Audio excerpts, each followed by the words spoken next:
それでは1番をお選びいただいた方のリーディングを行っていきます。今回は4択占いです。好きな人と進展はありますかについてイエス or NO を出していこうと思います。よろしくお願いします。近未来の恋の行方ですので、その結果を出していきます。ではタロットからまず出していきます。あの人のお気持ち見ていきましょう。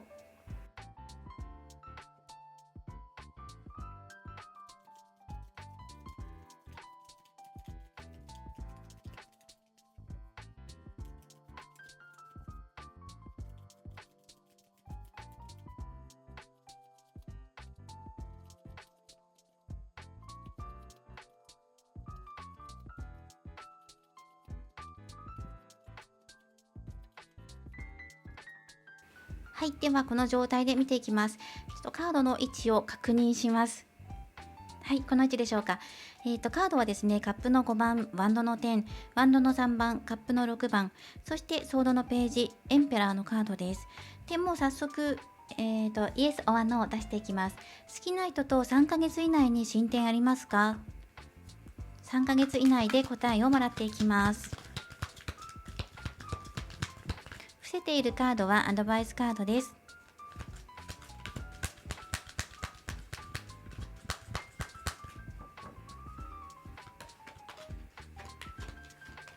はい、見ていきます。こちらのカードですね。はい、こちらのカードは新しい方向性を選んでいくときです。新しい方向性を見つけていくときです。っていうカードで、それが答えなので、進展ありますか？新しいやり方を試すっていうことかもしれないし、まず方向性、方向転換ってことですよね。がテーマとして入っています。では、あの人のお気持ちのテーマとして1枚こちらのトゥルーラブから出しています。それが直感に従うというカードですね。あの人のテーマとしては、あなたとのしっくり感を今大切にしているということです。今のあの人はあなたに対してなんとなく気になる、居心地がいいと感じているかもしれません。理屈ではうまく説明できないんだけど、連絡が来ると嬉しい、会うと安心する、そんな感覚の相性に心が動いているのかもしれません。あなたの言葉や行動のちょっとした部分に、あの人は密かに反応しています。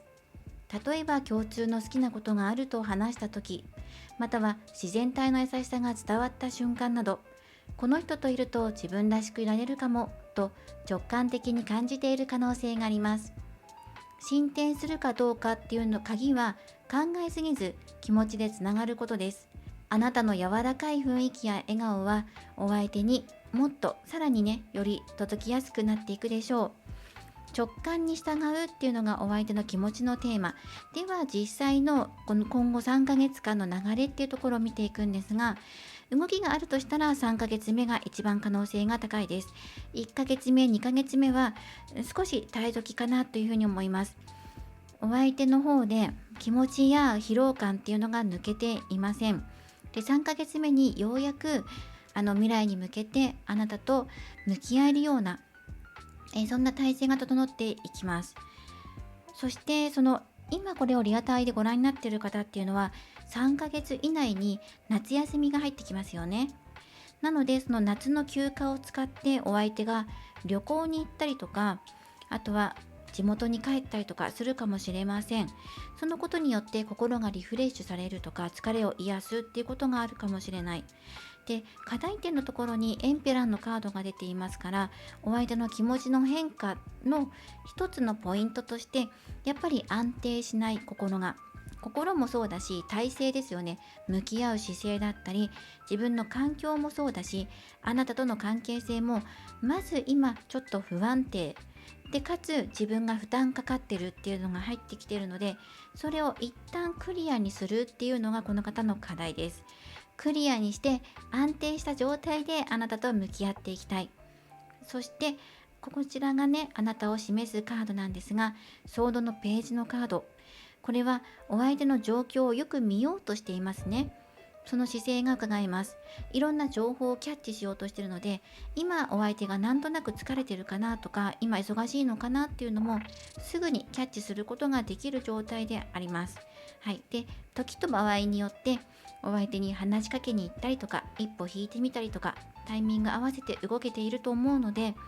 しばらく様子を見ることと、あとチャンスは3ヶ月後なんだなっていうことを意識してみることが大切かなと思います。そしてアドバイスカードですね。カップの10。はい、素晴らしいカードです。これはお相手と気持ちを分かち合う瞬間っていうのが出てきていますから、これから先ですね、今ちょっとあなたも警戒気味なんですが、3ヶ月後になるとかなり気持ちが前向きになる、つまり状況が改善してると思います。いい感じになってると思うので、今すぐじゃないんだけどっていうところはやっぱりあるんだけれども、でもやっぱり3ヶ月後には良くなってるんだなっていうふうに感じると、じゃあこの2ヶ月間何しようかなっていうのが具体的に見えてくるかなと思います。そして方向性を変えたりとか選び直す、どんな方向性でいくのかって、新しいやり方を見つけましょうっていうことでアンサーが入ってるので、進展するかどうか、どこに視点を向けたらいいのかっていうのをルノルマンでアドバイスもらっていこうと思います。それは今の状況と未来の状況とどんな違いがあるのか、どこに目を向けるべきなのか、ヒントになるカード3枚出していきます。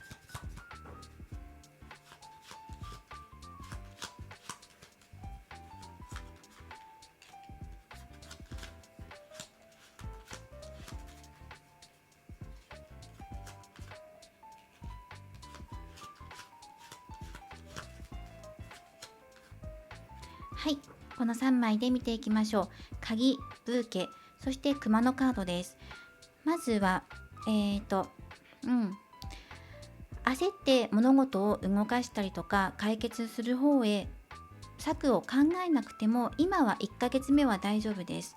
何かに夢中になることに取り組んでみましょう。お相手のこと以外で自分が日々取り組んでいること、お仕事を頑張るってことでもいいし、例えば運動をし始めるとかダイエットするでもいいですし、自分で目標を見つけましょう。恋愛以外のことでそこに取り組んでいくことで、今は恋愛については答えをすぐ求めないっていうのが1ヶ月のヒントで、2ヶ月目になると今度はサプライズ、ギフトっていうカードが出てくるので、ここでアタックを始めていく。で、お相手はまだ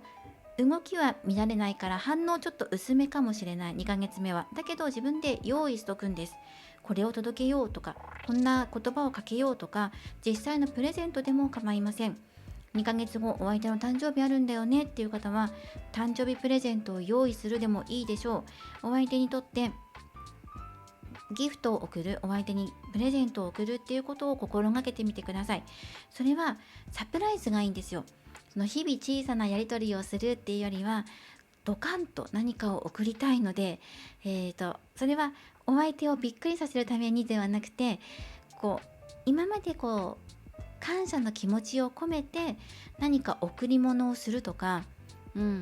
声をかけるって、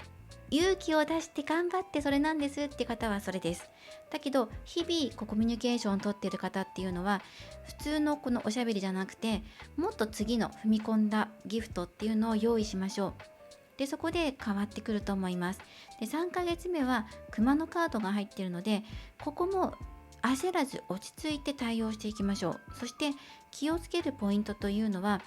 そのお相手にとってプレッシャーをかけすぎないことっていうのがあるんです。例えば早く返事くれると嬉しいなっていう風に柔らかく言ったつもりでも、向こうの方からちょっと違う誤解されて、あれ早く返信しないといけないのかな、これ責められてるのかなっていう風に感じちゃうかもしれないくらい繊細な1ヶ月目2ヶ月目なので、ちょっと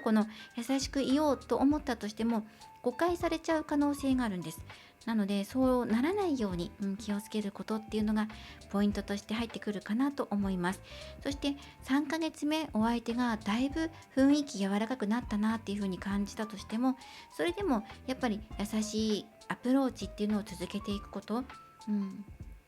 が大事かなと思いました。じゃないとまた引っ込んじゃうっていう風になってくるので、できるだけ明るい話を持ちかけるとか、そういうのも大事だし、お相手の体調を気遣うっていうのもいいことかなと思います。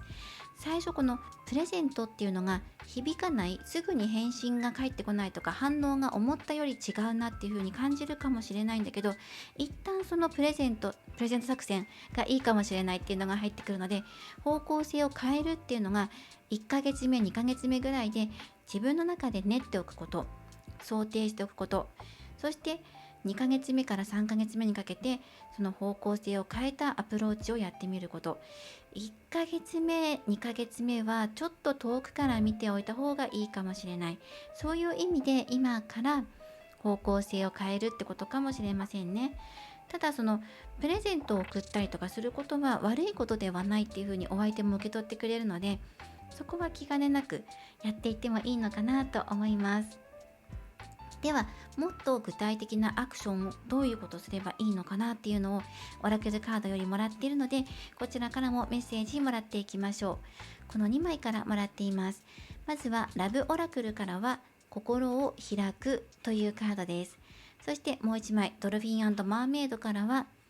これは宝箱ですね。キーワードは理想の条件を手放す、そして心の柔軟さや、また宝箱をあなたが開ける、つまりは心を開くっていうことは心の本音を知ることができるとか、あの時ああいうこと感じていたんだねっていうことを知ることができる。過去の気持ちに立ち返って、あれはああだったんだねとか、あの時の気持ちはこうだったんだねっていう真実が見えてくるかもしれません。なのでこの宝箱を受け取ったあなたがさらにより明るい気持ちになれるんだっていうことを信じてください。そしてお相手もね、その過去の気持ちに一旦振り返っていく時期も出てくるので、その時に改めてあなたへの感謝の気持ちが湧き上がってくるかもしれません。なので今一旦しばらく様子を見てみましょう。あとは心を開いていけば想像以上の幸せが入ってくるということを意識してみてください。心を開くっていうのは一体どういうことなのか。好きな人との進展はまずは心を開いてみるということから始めてみましょう。もっとこうしてほしい、こういう人が理想、そんな条件に縛られると目の前の人があなたを幸せにできる可能性に気がつけなくなってしまうかもしれません。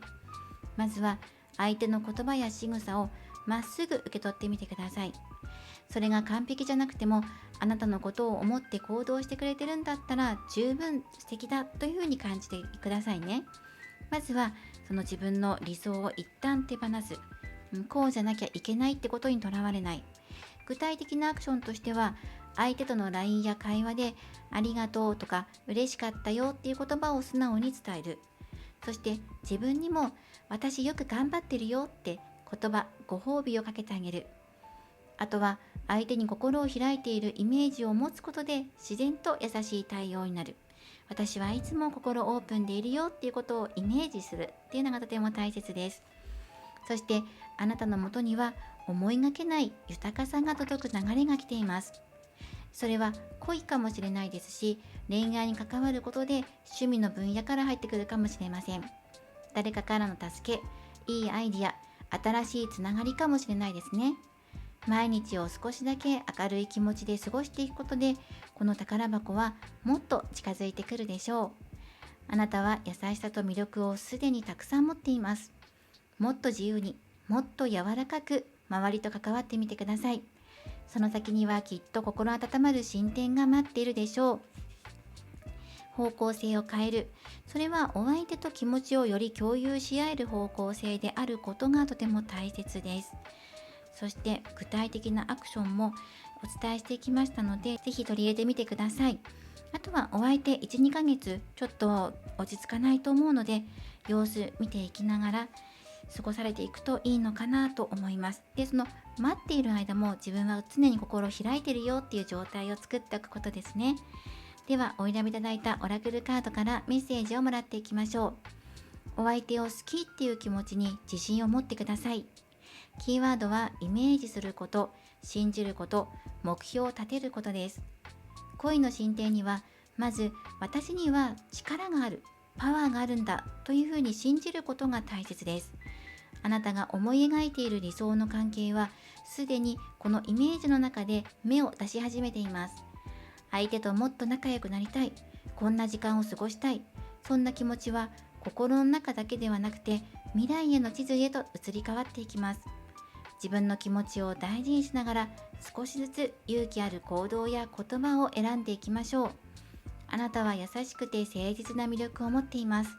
その思いがこの3ヶ月以降花開いていくと思いますので、それまでずっと自分の中で育んでいくとか取り組んでいく、それを信じて目標を立ててやってみるっていうことをやってみてください。今回は好きな人と進展ありますかっていうことで、1番さんはやり方、新しい方向性を選ぶっていう答えが出ていました。そのための具体的なアクションをお伝えしましたので、ぜひ参考にしてください。これからもリーディング動画を投稿していきますので、高評価やコメント、そしてチャンネル登録をよろしくお願いします。ではまた次回の動画でお会いしましょう。最後までご覧いただきありがとうございました。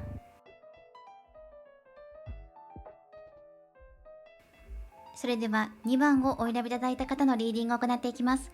今回のテーマは好きな人と進展はありますかということで、今このタイミングから3ヶ月以内の恋の流れ見ていこうと思います。よろしくお願いします。ではまずあの人のお気持ちのテーマと、そしてあとは進展があるかどうかっていうのを見ていこうと思います。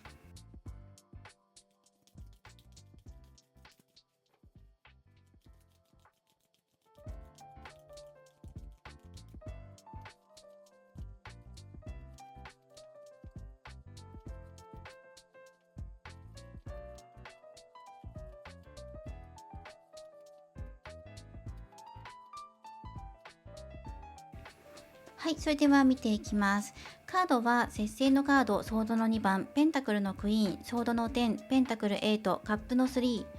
3番のカードですね。で、あとはですね、はい、エンジェルアンサーカードで見ていきましょう。3ヶ月以内にお相手と進展しますか？イエス、オアノーで出していきます。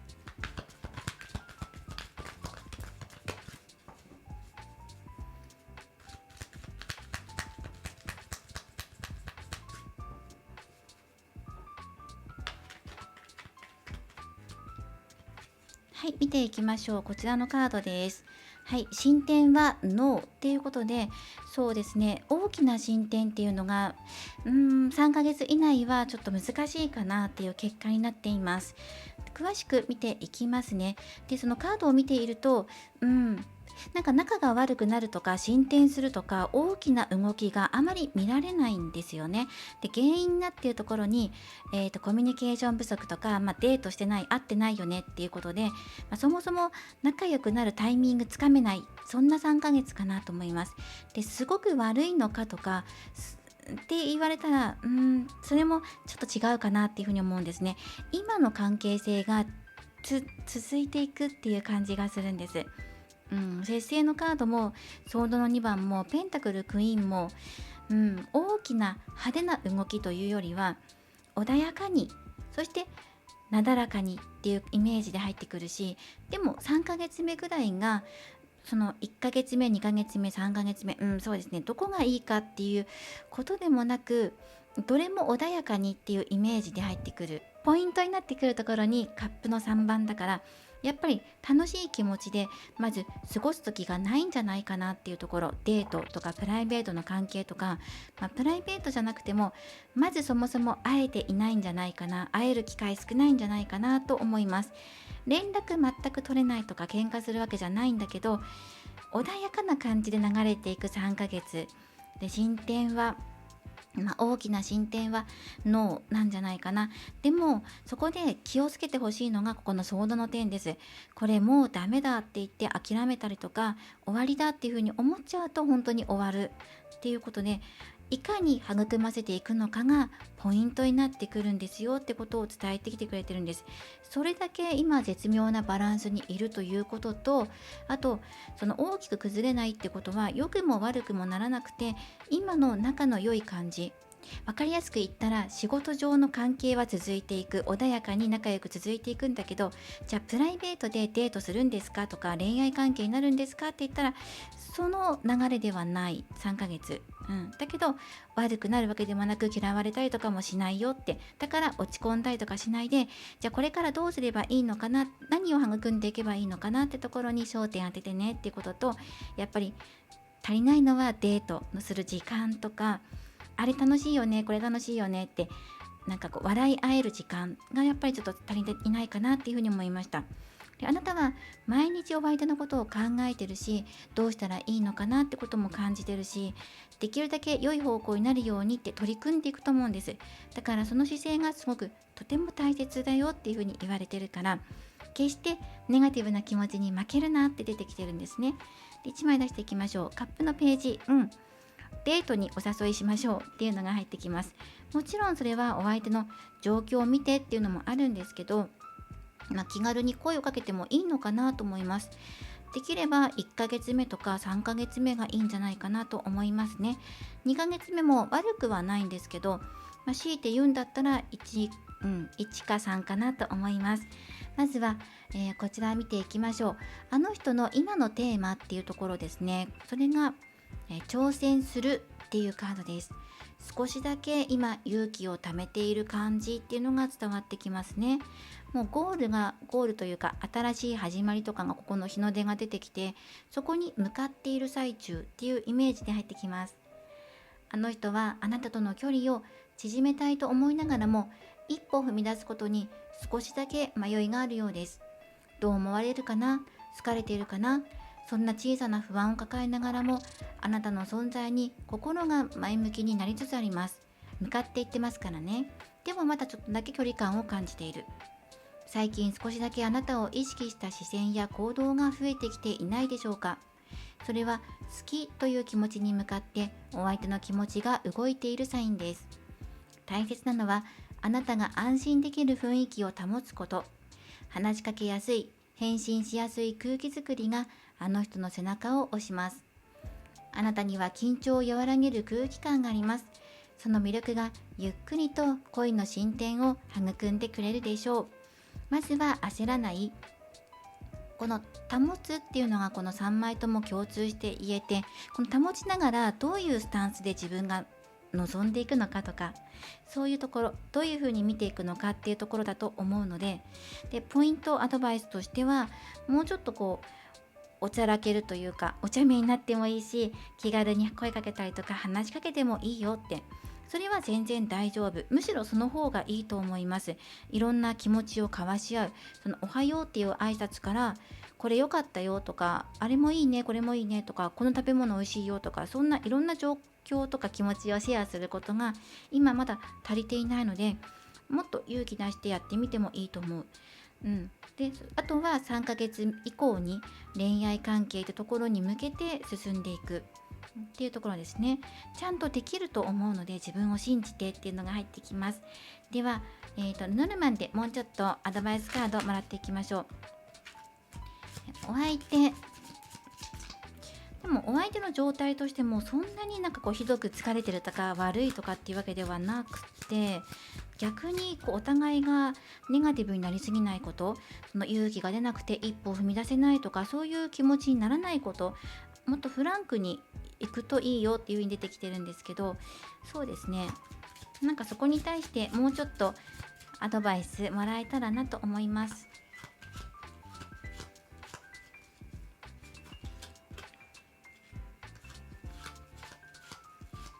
緊張するでしょうか。お相手と話をするときにちょっと緊張するなっていう風に伝わってきます。勇気いるとか、デートに誘うの勇気いりますよね。プライベートの関係性になるためにって自分から声をかけることってすごく勇気いるんですっていうのがすごく伝わってくるので、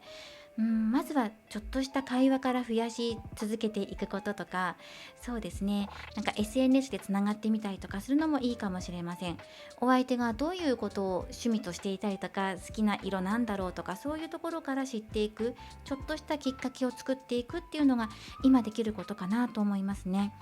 で、まずは緊張しないことでもしますよね。デートに誘うっていうことを、大胆な行動をまずその一歩手前から始めてみることで、仲良くなっていったらいろんな自分の色を見せていくこと。まずはまっさらな状態で、お相手がどういうことが好きでとか、どういうことやっててとか、休みの日は何やってるのとか、そういうことを軽く話をして、それを重ねていくことですね。あと自分の話も時々混ぜる。相手のことを聞くだけじゃなくて、私この前これをやってきてさみたいな、そういう普段の何気ない会話を増やしてみることですね。そしてここに自分っていうのが入っているので、淑女のカードが入っているので、待ちだけではなくて、自分からもできることを少しずつやっていく、そしてよりのカード、仲良くなっていくことを意識してやる、緊張しないっていうことですね。どうしたら緊張しないで話題振っていけるかなとか、そういう雰囲気作り、そこに今意識を向けるといいと思います。もうダメだとかノーって言われて、もうダメだわっていうふうに思っちゃうと本当に進まなくなっちゃうので、ここの気持ちの切り替え方とか視点の変え方ですね。3ヶ月以降はまた変わってくると思いますから、自分でいい未来を変えていくんだ、未来掴み取っていくんだっていう気持ちでいると、すごくいい流れになると思います。では具体的なアクションっていうのはどういうことすればいいのかなっていうのを見ていきましょう。ラブオラクルからは、よく考えるっていうカード、よく見てよく考える、そしてメモ取ってもいいでしょう。気持ちをノートにまとめて整理するってことでもいいと思います。ドルフィン&マーメイドのカードからは、これは音楽ですね。音楽に乗る。で、あとはいろいろ調べてもいいし、ちょっと歌ってリラックスして音楽の力を借りて、それでもいいよっていう風に。で、音楽っていうのが具体的に出てきてるので、お相手の好きな音楽に触れてみるとか、あとは自分が音楽を聴くことだったりとか、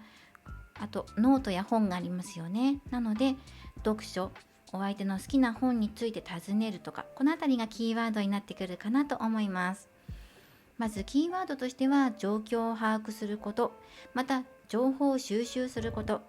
音楽の力で自分の気持ちを整えることです。好きな人とのこれから進展を願っていくんだったら、今はまず状況を整理する時間を作るのがおすすめです。あの人の言葉や態度が最近ちょっと読みづらいなというふうに感じるんだったら、一度落ち着いて観察してみましょう。焦らずに、あの人は今どんなことに興味があるのか、どんな話に反応してくれるかなど、優しく情報を集めるのが大切です。具体的なアクションとしては、一つ相手の SNS や会話から気になっていることをメモしてみる。二つ目、共通の友人がいたらさりげなくその友人から様子を聞いてみること。三つ目、今の自分の気持ちを紙に書き出して整理してみること。そして気分がぐるぐるするとき、もやもやするときは音楽の力を借りましょう。お気に入りの曲を聴いたり、ふと鼻歌を口ずさんだり、楽器を奏でたり、それだけで心がふわっと軽くなります。音楽は気持ちを前向きにしてくれますし、あなたの優しさや魅力を整えてくれる味方です。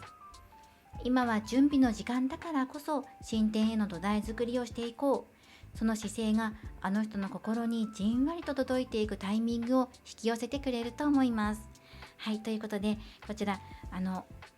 情報を集める、状況を把握することと音楽の力を借りて整えよう、気持ち、体を整えようっていうのが入っていました。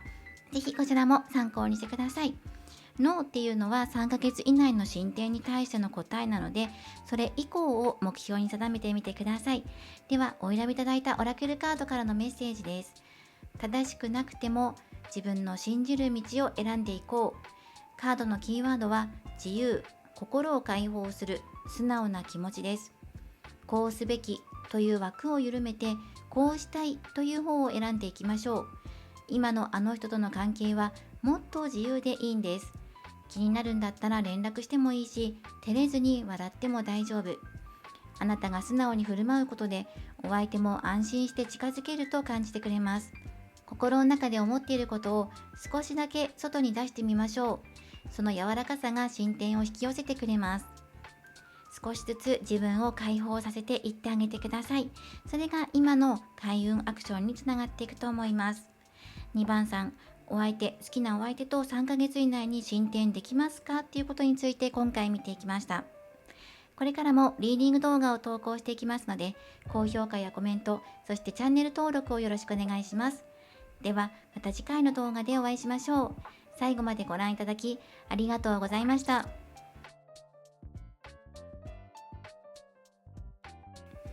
それでは3番をお選びいただいた方のリーディングを行っていきます。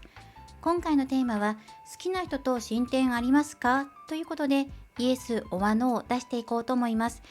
今この動画を見たタイミングから3ヶ月以内の進展です。よろしくお願いします。ではタロットカードを使って展開していきます。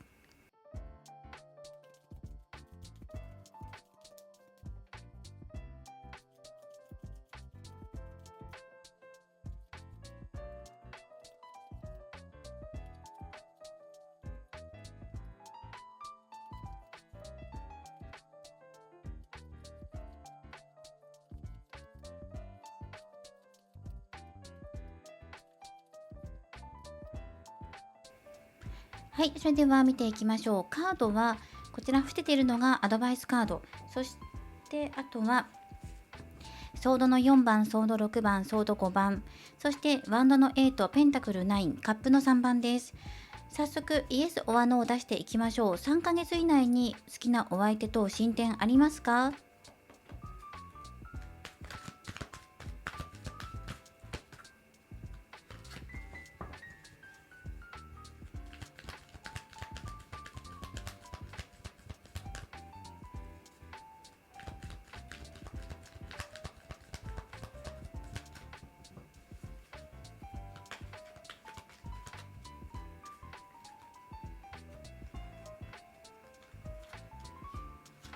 はい、こちらのカードです。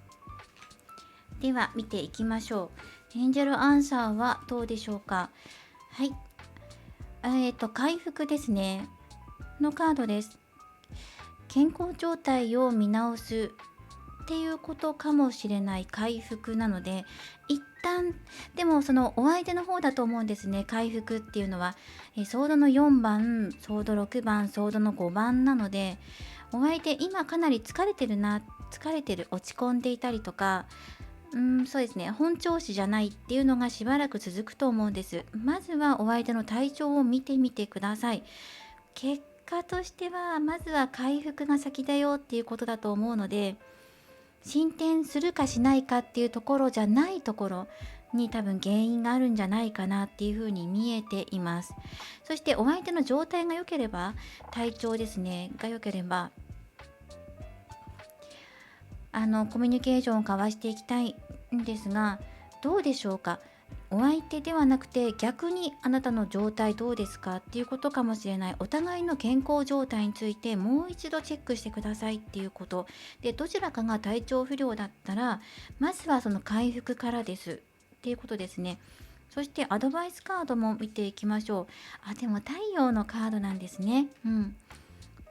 大丈夫、体調は回復するし、2人の絆も強くなっていくんだっていうことを信じて、ただし3ヶ月以内っていうのは進展を急がないでっていうことも入ってるので、落ち着いて回復することに焦点を当ててください。あなたとしてはやっぱりお相手と仲良くやってきたし、頑張ってきた、アプローチもやってきたしっていう、そういうお気持ちがあるので、できるんだったら両思いになって付き合ってって、そういう未来を望んでいるけど、3ヶ月以内はまだちょっとそこじゃないのかなっていうところが入ってきますね。お相手の状態を見ること、自分自身はどうかな、あなたがもし問題なければお相手だと思います。ソードの4番も出てるので、うまく考えられないとか思考がまとまらないとか、疲れてるっていうよりは、考えすぎだったりとか、体力がないわけではないんですけど、そうですね、進展に向かって気持ちが安定しないっていう感じがします。ちょっとお相手の状況を流れ見てみます。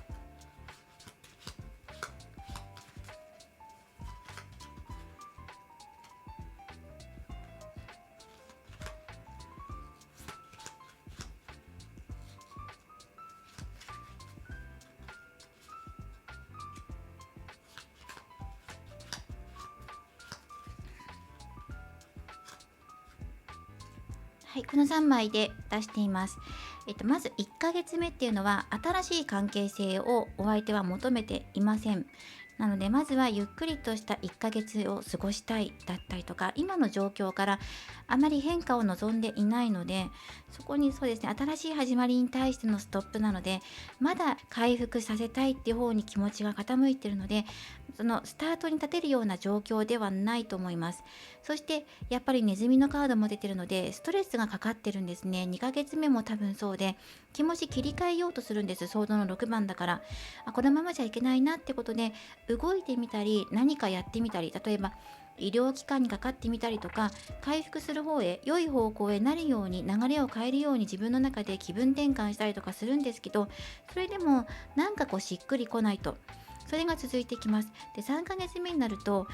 対人関係の争いとかを表すソードの5番が入ってくるので、周りの人との不和っていうのが見られるので、なかなかこの人3ヶ月以内落ち着かないなっていう感じ。そしてちぐはぐ、周りの環境と自分の意思がうまく噛み合わないので、求められていることと自分がしたいことのギャップをすごく感じやすいようなお相手の流れなんじゃないかなと思います。ただし、この3ヶ月目、星、スターのカードが入っているので、やっぱりこの回復する方へとか、状況も落ち着いた方へとか、その方へ向かって自分の中で回復させよう、状況を落ち着かせよう、自分と周りのギャップを埋めようっていうような流れになっていきます。少し慎重に取り組んでいかなければいけない3ヶ月かなと思いますが、うーん、そうですね。そしてお二人の恋の進展するための課題点としてもカップの3番なので、楽しい気持ちっていうのがまず足りていないんじゃないかなっていうところですね。そこがポイントです。足りていないのか、できていないのか、まずそのお相手のスタンスとして、今楽しめる状況じゃなくて自分落ち込んでいるんですとか、体調良くないんですっていうのが入ってくるので、そもそものそのスタート地点ではないよねってところだから、そのスタート地点が整ったら楽しむ気持ち、今度思いっきり解放してお相手にぶつけていきたいところではあります。ただし、この成功を表す太陽のカードが出てるので、必ずこれ成功させるんだとか、回復して自分たちは楽しいデートをするんだってことを目標にしてみてください。あなたのその頑張りはちゃんと報われます。ペンタクルの9で、太陽作のところにワンドの8なので、急がず、急いで物事を動かすことなく丁寧に取り組んでいくことっていうのがアドバイスカードかなと思います。では、お相手の今のテーマっていうところで1枚トゥルーラブカード出しています。それが、体にいい食べ物を取ろうっていうカードですね。お相手の今のテーマなんです。つまり、食事取れていないのかなとか、ソードの4番も入っていたので、健康状態どうかな、回復っていうカードも入ってたので、そこが今お相手の中のテーマとして入ってるかも。心の状態とか、テーマとしては癒されたい時、そんな時にあなたを思い出すよです。最近のあの人はちょっと心や体が疲れてるかもしれません。そんな時、あなたとの会話や優しい気遣いをふと思い出しているようです。あなたの明るさや落ち着いた雰囲気っていうのは、一緒にいると元気になれる人という印象につながっています。少しずつ信頼や安心感が育っているところ、進展は静かにですがゆっくりと確実に進んでいます。今は無理に動くというよりも、相手のペースに合わせて緩やかに寄り添うことが大切です。あなたが自然体でいることがあの人にとって一番の癒し。まずはお相手の回復をっていうことで、ここですね、これ逆のパターンもあるかもしれないなっていうのが何回かこう入ってきていて、お相手が体調を崩しているのか、あなたなのか、もしあなたが体調を崩しているって場合は、あなたが回復するまでお相手は動かないかなと思いますし、心配するんだなっていうふうに感じます。で、お相手が体調を崩している場合は、やっぱりこの食べ物に気を使ってほしいなってことを伝えたいんですが、さりげなくフォローしたりとか差し入れするのもいいと思います。食生活が少し気になるかなというところ。では、具体的なアクションとしてどういうことをしていけばより両思いに近づいていく、進展に近づいていくのかなっていうところを見ていきましょう。信じてください。太陽はね入ってきてるし、頑張りは報われますからね。まずは比較というカードと、ドルフィン&マーメイドからはイエスっていうカードです。はい、大丈夫、背中を押してくれています。きっとじゃなくて、その通りになるよ、あなたのイメージしてること成功するからねっていう風に後押ししてくれてますね。太陽のカードもそうだし、他の誰かではなくてあなた自身なんだよっていうことです。キーワードは比較することを手放す、自分らしさ、そして直感は正しいと信じること。好きな人との進展に向けてまず意識していただきたいのが、自分と誰かを比べないこと。あの人はあなたのそのままの雰囲気や話し方に惹かれている可能性があります。誰かと比べて落ち込むより、あなたが持っている優しさやユーモア、気配りなどに目を向けてみましょう。具体的なアクションとして、ノートやスマホに自分の好きなところを3つ書き出してみる。迷ったら、今私の直感は何て言ってると心の中で自分に尋ねてみる。あとは3つ目、〇〇って楽しかったとか、〇〇が好きと自分らしい感情を会話の中に添える。私はこう思ってるよとか、私はこういうことが好きだよってことを実際に口に出して言ってみるっていうことが具体的な開運アクションです。あなたの直感はすでに進展へのヒントを受け取っています。連絡したいな、次はこうやって話をしてみたいなと思ったら、それがベストタイミング。他人のペースではなくて自分の心に従って進んでいくことで、あの人との距離は自然と近づいていきます。で、他人のペースっていうのはお相手ではなくて周りのペースってことです。周りの人たちは出会ってすぐに交際に発展してる、だから自分も頑張んなきゃとかって比較するのではなくて、あなたとお相手のペースがあるから自分らしさを大切にしてくださいっていう、そういうメッセージです。そしてあなたはちゃんと魅力を持っている。それがこれからお相手に伝わっていく時期です。自分らしくいること、それが進展への一番の近道。どうか自分を信じて、あとはそのエンジェルアンサーも回復ですし、ちょっと健康面で気がかりなカードが出ていたので、そこをねクリアできると物事がスムーズに流れていきやすくなるかなと思います。では、お選びいただいたオラクルカード、こちらから選択肢のメッセージをもらっていきましょう。これは自分を信じて積み重ねていきましょうというメッセージ。キーワードは努力、信念、そして前向きな気持ちを持つこと。あの人との関係がうまくいくために、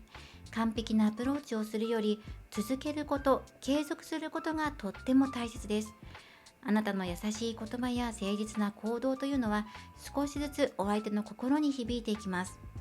今日の一歩、明日の一言、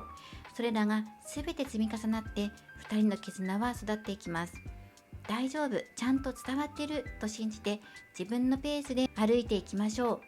あなたの頑張りはちゃんと報われます。このペンタクル9っていうのも積み重ねてきたものが達成する、実りを迎えるっていうカードなので、今実りへ向けて頑張って継続させる時で、必ずこの成功っていうのを信じてください。あとは体調面ですね。どちらかの体調面をちょっと今一度チェックしていただきたいなと思います。はい。ということで、回復っていう答えが出てきていました。進展するかどうかってことに関しては、まずは、回復ってことを見てください。健康面もしくは2人の関係の修復っていうことかもしれないですね。今回は健康面っていう形で心身のバランスってことで私は受け取ったんですけど、もし万が一お相手と喧嘩しちゃったとか、今喧嘩してるとか気まずい感じってなった場合は、3ヶ月以内に回復、関係性が回復する方へ向かっていくっていうふうに受け取ってください。そのためにやっぱりお互いのコンディション整えておくといいねっていうことだと思います。あとは周りと自分を比べないことですね。この回復っていうのを今一度どんな現状、どこに対して回復っていうのを指しているのか見てみてください。今回は好きな人と進展ありますかっていうことで、3番さん答えは回復です。これからもリーディング動画を投稿していきますので、高評価やコメント、そしてチャンネル登録をよろしくお願いします。ではまた次回の動画でお会いしましょう。最後までご覧いただきありがとうございました。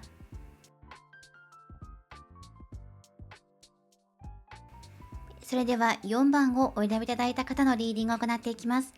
今回のテーマは好きな人と進展しますかということで、3ヶ月以内の進展あるかないか、イエスオアノーで出していこうと思います。よろしくお願いします。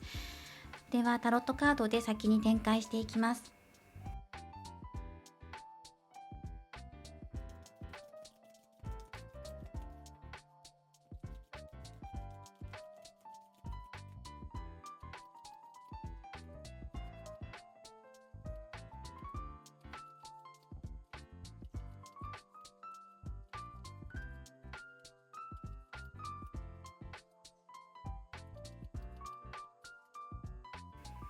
はい、それでは見ていきます。カードは同じサインのカードをラバーズ、ペンタクルの2番、ソードの10、ワンドのナイト、太陽のカードです。伏せているカードは最後にアドバイスとしてもらっていくカード。では3ヶ月以内にお相手と進展ありますか？エンジェルアンサーから見ていきます。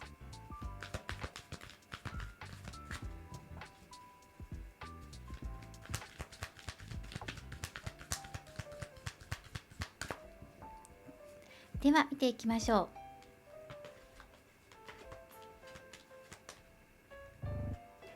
はい、こちらのカードです。では、早速めくっていこうと思います。フォーギブネスのカードですね。ということは、許しなので、3ヶ月以内、何をっていうところですよね。何を許すのかっていうところなんですよ。をまずテーマとして見ていきたいっていうところですね。ではお相手の今のそのお気持ちに対するテーマとして1枚もらっているので、こちらを出していきましょう。あの人のテーマとしては命の豊かさ。あの人は小さな幸せの中であなたを思い出している。日常の中であなたの存在に感謝の気持ちを持ち始めています。何気ない LINE のやり取り、ちょっとした共通の笑い、そのすべてがなんかいいなと思わせる出来事になっているみたいです。あなたに話しかけられた時、ふと優しくされた時、そのぬくもりに心がじんわりしてくるタイミング。今のあの人のテーマは目の前の心地よさを大切にすることです。進展はゆっくりかもしれません。ですが確実に大切にしたい存在としてあなたを見つめる気持ちがお相手の中に芽生え始めています。お相手の中で命の豊かさっていうことで、今温かさに包まれているとか、状態としては決して悪くはないですねというのが出てきているんですが、これから仲良くなっていくっていうのがニュアンス的に近いかなと思います。浅い関係性っていう感じもしますし、で恋愛関係になっていく可能性もあるんですよね。ラバーズとかこのペンタクル2番とかを見ていくと、可能性は全くゼロではないけど、じゃあ何を手放すのっていうところが結果的にこの問題として入ってくるのかなと思うんですね。アドバイスカードを見ていきましょう。ペンタクルの4番です。大切なものを守るのか、守りに入りすぎているのかっていうところで、守ろうね。そして太陽作にソードの10のカードが入っているので、決してね落ち込まないでって。この課題点が太陽なんですよ。太陽っていうのは成功です。成功とか恩恵とか恵みなんですけど、自分の目的、つまりお相手と進展したいっていうことに対して課題が出ています。でその課題に対して落ち込みすぎない、もうダメだとか終わりっていう風に決めないでっていうことですね。そこに対して大事なものをしっかり守りながら取り組んでいこうっていうことなんです。そしてもちろん3ヶ月以内に進展する可能性もあるんだけど、テーマが許しと成功に対する落ち込まないっていうこと、落ち込みすぎないでってことなので、あと終わりにしないってこと、諦めないってことなので、このあたりをもうちょっと深く見ていけたらなと思います。あなたはワンドのナイトなので、情熱的にお相手にアタックしていこう、仲良くなっていこうっていう風に働きかけていくと思います。最初は少し距離感があるんですが、そこから徐々に仲良くなっていくと思いますね。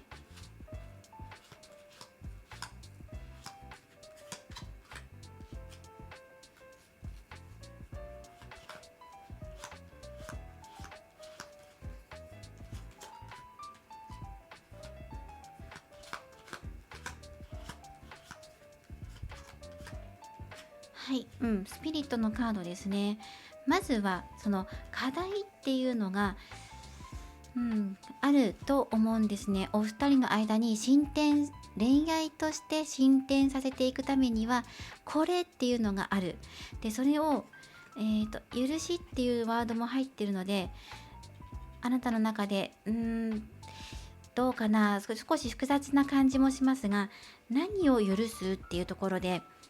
そうですね、こだわりを許すのか、そのお相手と喧嘩するっていうのは全然ないので、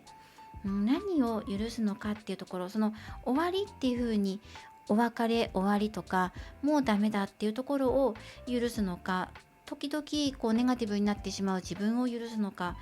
お相手の方にはっきりしないなっていう風に感じるかもしれません。もう少し本音でぶつかり合いたいとか、それを許すのかもしれないし、ただこの日々のやり取りがとても重要になってくるよっていう、クローバーのカードも出ていて、お相手とコミュニケーションを交わしていくこと、特に2ヶ月目が、ポイントですね。変わっていくポイントです。仲良くなるために話しかけるとか、今またちょっと距離を感じるので、そこから詰めていく作業ですね。を2ヶ月間かけてやってみること。で、3ヶ月目になると、だいぶ緊張感がほぐれて、お相手と話しやすくなったりとかすると思います。で、こちらはオリジナルのカードの魂っていうカードなんですね。自分の中のバランスを整えていきましょう。いろんなね、その心の中の喜怒哀楽のエネルギーがあると思うんですが、それをこう織り交ぜていきながら、全部をね、その受け入れるって意味もあると思うんですよ。怒りの感情とか悲しみの感情も自分の感情なんだってことで受け入れるっていうことも許しの中に入ってくるし、あとソードの点っていうのが、やっぱりどうしても痛いとか心の痛み、辛いとかって思う気持ちなんですよね。そこをうまくいかないからそう思うんだっていう風に出てきていて、自分が望んでる方向とは違う方向になった時に、その時にどうやって自分の心のバランスを取るのかっていうのがテーマになってくるのかなと思います。許しっていろんなところに入ってきていて、例えば緊張して笑えないとか、うまく話せない、それも全部許すとか、逆にネガティブな思いになっちゃって自分のことを責めすぎちゃう、それも許すとか、自分自身に対しての許しもそうですし、お相手とのつながりにおいても、いや自分なんてダメなんじゃないかな、自分がお相手と恋愛関係になるべきではないんじゃないかな、そういう気持ちを許すってことかもしれないですよね。どこにあなたがこれは大事だなって思っているところがあるのか、それって本当に大事なのってことをもう一度問いかけてみるとか、じゃあ自分の大事な気持ちを守りながら、どうやってお相手とコミュニケーションを交わしていこうかってところに視点を切り替えてもいいですし、とにかくここのソードの点ですね、もうダメだっていうふうに決めつけてしまわないことで、3ヶ月以内にすぐに結果が出なかったとしても、それでも自分の中で何を、ね、許していって、どんなバランスをとっていって、何が今の課題点としてあるのか、これをどうやって乗り越えていくのかっていうのが大きなポイントになってきます。そしてお相手とのやり取りはコミュニケーションを積み重ねることっていうのが具体的なアクションで入ってきています。ラバーズもそのコミュニケーションっていうのがテーマなので、気軽なおしゃべりっていうのも意識されるといいかなと思います。ではもうちょっと見ていきましょう。2人がもっと具体的に仲良くなっていくための開運アクションです。まずはトゥルーラブのオラクルからは、一人きりになるというカード、そしてドルフィン&マーメイドのカードからはこちら、願いをかけるというカードですね。キーワードは一人の時間、願いをかける、そして心の中で準備をしておくということです。願いを育てる、そして静かな時間の力をもらいましょう。今は心を整える時間がとても大切です。人と一緒にいる時間も大事なんですが、少し一人で過ごすことであなたの本音や願いがクリアに見えてきます。具体的なアクションとしては、朝や夜に5分だけ静かな時間を作って、私が本当に望んでいることは何だろうと問いかけてみる。スマホを置いて気持ちが落ち着く音楽や香りに包まれてみる。願いが叶った後の自分をイメージして、その気持ちを味わってみる。イメージをしてみる。その時間は願いの種を育んでいく一つの時間。そしてふと湧いてきた、これやってみたいかもという直感は、あなたの願いに近づく行動かもしれません。LINE を送ってみる。小さな会話を始めてみる。どんな行動も心の準備ができたあなただったらきっとうまくいきます。小さなことを積み重ねてみてください。今、少しだけ一人になる時間を持って、そして願いをかけるってことを忘れずにいてくださいねってことが入ってるんですね。願いをかけよう。どんな願いなのか、もちろんお相手とのことだと思いますし、じゃあこの課題を乗り越えるためにはってことを今考えている方もいるかもしれません。そうですね。まずはコミュニケーションを交わしてみよう。そして明るくねっていう風に入ってるんです。暗いと暗くなっちゃうっていうのがどうしてもカードから入ってくるので、太陽って明るさじゃないですか。その明るいところが今課題点として入ってるので、明るさをお相手に届けていくとき、明るい気持ちを持つとか、で逆に太陽作にソードの点でもうダメだとか終わりっていうのが入ってくるので、そうじゃなくて明るい気持ちを持つ、逆に明るさでいっぱいに満たしてあげるってことをしていくといいのかなと思います。はい、ということでお選びいただいたオラクルカードからメッセージをもらっていきます。こちらのカードは今この瞬間を楽しんでくださいというメッセージ。キーワードは今という時間に集中すること、またありのままとか穏やかさっていうキーワードがあります。未来のことを心配したり過去を振り返りすぎるよりも、今という時間を丁寧に感じてみましょう。あの人との関係も未来より今日の会話や今の笑顔から始まっています。目の前のやりとりを楽しむこと、相手の言葉に笑うこと、それが次の進展へとつながっていきます。あなたの自然体な魅力は一番輝くときにちゃんとお相手に伝わっていきます。今を大切にすることですね。そして周りのことを気にしすぎたりとか、お相手の反応を気にしすぎなくてもいいので、まずは今自分ができることを少しずつ始めていく。クローバーも日々の積み重ね、コミュニケーションとか小さな幸せを見つける、日々の中の幸せなことを積み重ねていくっていうのがヒントになっているので、プラスそこにラバーズが入ってきているので、やっぱりここはコミュニケーションかなと思います。お相手と仲良くなっていくことで、明るくっていうのがポイントですね。ぜひ今自分が情熱的に動ける時なのでやってみてください。そしてこの進展しますかってことに対しては許しのカードが入っているので、一体何を許すのか、何を許したら自分がお相手と仲良くなれるのかってことを考えてみる。緊張しちゃう自分を許して一歩勇気を踏み出してみることかもしれませんし、はい、あなたの中の今課題だなと思っていることは何だろうっていうところに目を向けてみてください。お二人の恋が進展していくことを応援しています。これからもリーディング動画を投稿していきますので、高評価やコメント、そしてチャンネル登録をよろしくお願いします。ではまた次回の動画でお会いしましょう。最後までご覧いただきありがとうございました。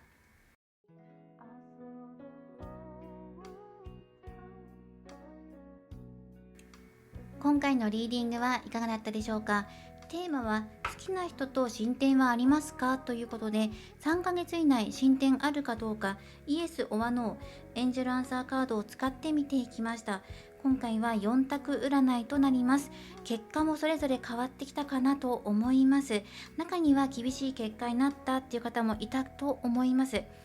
はい、そして今回は共通メッセージでこちらのルノルマンカードからメッセージをもらっていこうと思います。オリジナルのカードも含まれています。こちらのルノルマンカード、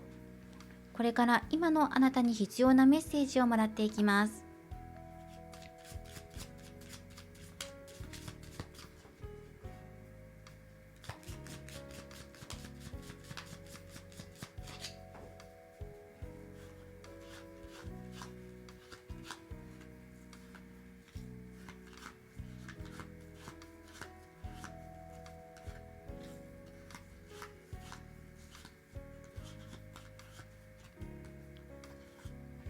はい、ではこちらから共通メッセージをもらっていきます。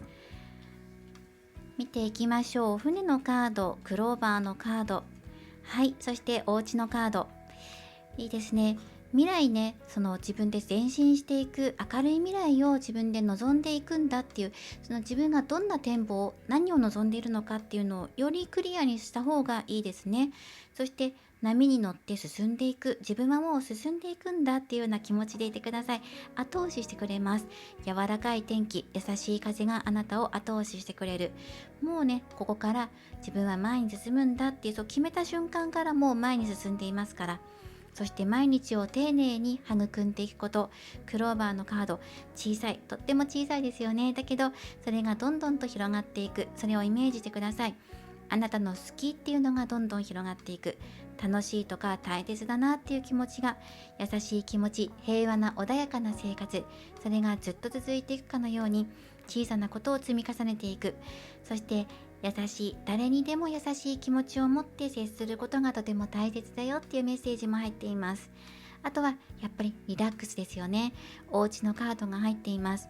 自分がほっとくつろげる場所、自分の心の居場所や心が安心できるところ、また心身ともにリラックスできるような自分の家みたいなね、そういう場所がとても大切です。なのでお家の環境を整えるとか、リラックスできる時間を、おうち時間を作ったりとか、お家の中でできる趣味を始めてみてもいいでしょう。この3つがポイントとして入ってきます。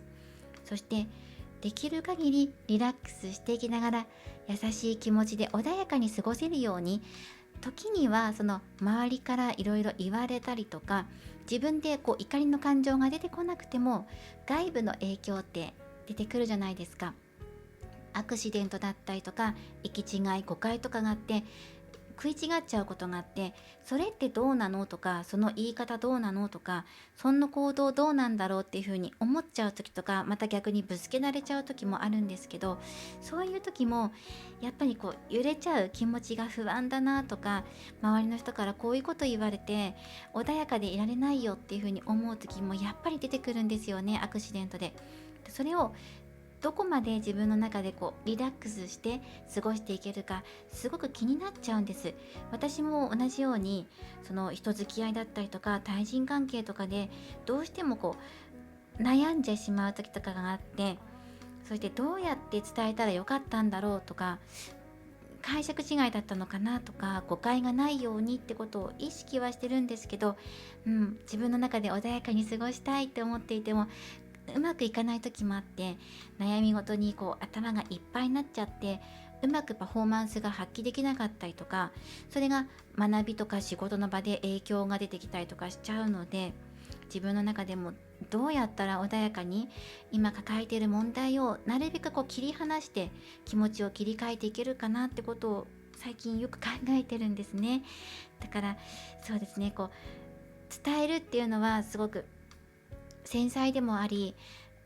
一見単純そうに見えるんだけれども、気持ちを切り替えていこうとか、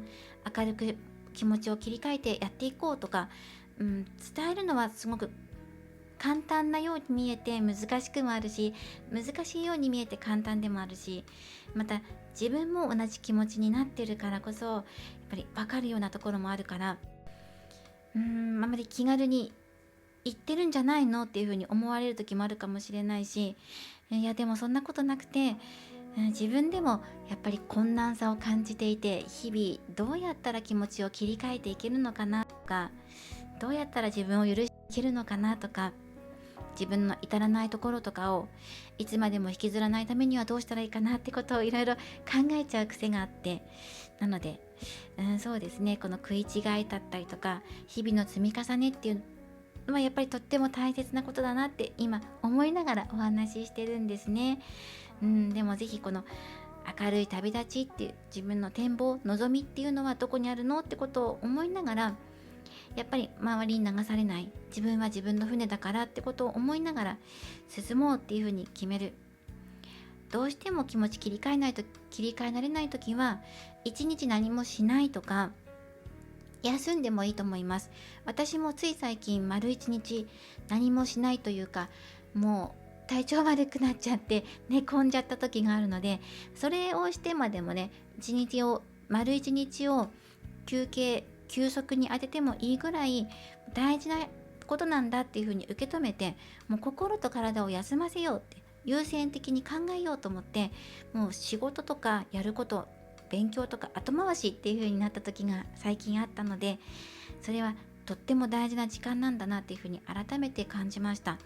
ぜひ今ご自身の中で本当にリラックスできる時間取れてるのかとか考えてみてください。こちら共通メッセージでお届けしていきました。これからも様々なリーディング動画を投稿していきます。もしよろしかったら、こんなテーマ取り上げてみてくださいとか、リクエストがあったらコメント残してください。では、引き続き次回の動画でお会いしましょう。いつもご覧いただいている皆様、本当にありがとうございます。